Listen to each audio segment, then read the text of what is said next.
Hi friends, let's dive into the Hunger Games. For the majority of the Hunger Games series, President Snow is in charge of Panem. Citizens, tonight I address all of Panem as one. Now, though he was elected, this isn't a democratic country. Panem is under a dictatorship. President Snow is the leader, and he will stay the leader until his death. Once he dies, he'll be replaced by a successor, normally somebody that he has chosen. In some cases, the successor is still elected, in the sense that they're the only one people can vote for. Obviously, Snow is already relatively old, he's in his 80s, which means he must be thinking who his successor will be. Looking at it, I see four main options that I want to go through with you guys. The first option for successor, and to me the least likely, is his child. We know that Snow has a family. We see them here, his child and their spouse and their daughters. We don't actually know which of the two is his child, whether it's the man or the woman. However, either way, it's quite normal in dictatorships that a child would take over for their parent. But in the Hunger Games, we never see President Snow with his child by his side. In fact, the first and only time we see his child is in this scene. If Snow was going to pick his child to succeed him, surely he would be training them. He would be teaching them about how to rule a country, especially right now, a country in turmoil. So though his child is a possible successor, they're an unlikely one.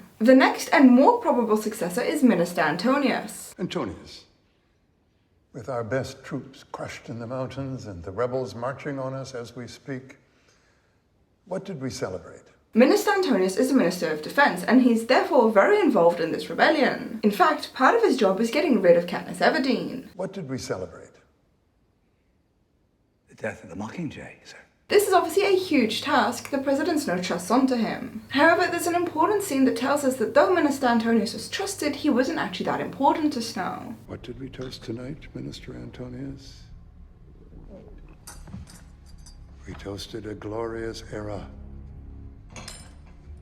coming to its bitter end.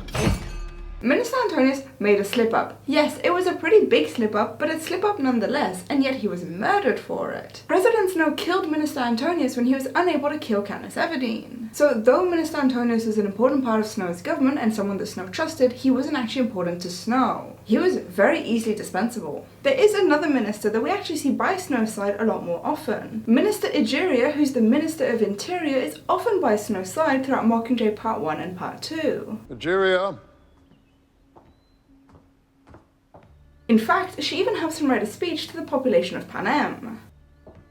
You need to fix these lines. This shows how trusted she is by President Snow. He is willing to have her write what he needs to say. Minister Egeria is so trusted, in fact, that she is allowed to go in and wake him up. Sir, should I call for your doctor? What did you say? Should I call for your doctor? This is huge because somebody in their sleep is completely defenseless. So when Minister Egeria walks in and wakes Snow up and he doesn't react with anger or fear, that shows how much he trusts her. He has her involved in a lot of the important decision making he has to make during this war. This could be a sign that he is training her to take over for him. However, we see that he would have doubts as to how she would be as president. The speech that she writes uses the word rebels. However, Snow disapproves and asks her to think of a different word. She then comes up with the word criminals, which again is disapproved by Snow before she finds the word radicals. I won't say rebels.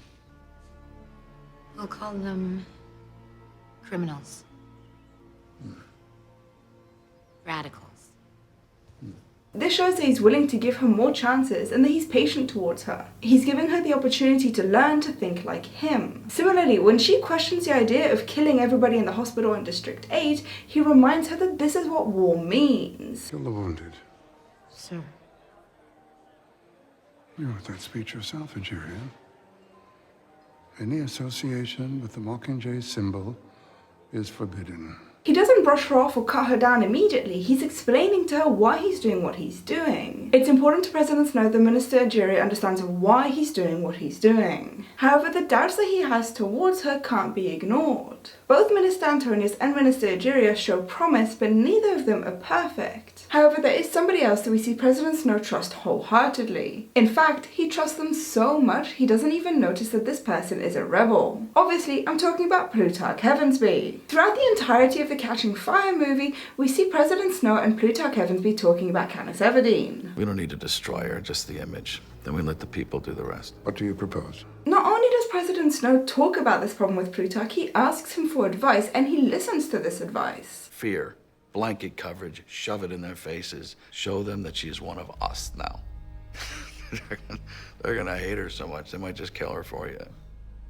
This isn't something we see him do with Minister Antonius or Minister Egeria. However, with Plutarch, President Snow is genuinely interested in his opinion and what he thinks they should do. The fact that Snow repeatedly asks Plutarch for his advice and invites him into his mansion during meal times shows just how much he trusts Plutarch. He's willing to have Plutarch in his personal quarters. And that's the problem here. He trusts Plutarch too much. He trusts him so much that he doesn't even realize that Plutarch is playing him. However, this level of trust and how often President Snow turns to Plutarch for advice and how often he wants him involved in the decision making shows just how much President Snow wants Plutarch to take over for him. He recognizes that Plutarch is a head game maker and is therefore not only able to, but he's actually used to dealing with weird situations on the fly. As a head game maker, anything can happen and you need to be in control of it and you need to make it go the way you want it to go. This is very similar to how President Snow rules Panem. He needs to be aware of everything and he needs to be able to act on things immediately. And most importantly, things need to go his way. And though Snow trusts Antonius and Egeria, we never see them in his personal quarters. They aren't involved in his brainstorming sessions and they don't see him start to worry and panic like Plutarch does. As long as it ends with her picture in the sky and the sound of cannon. And it shall. It better.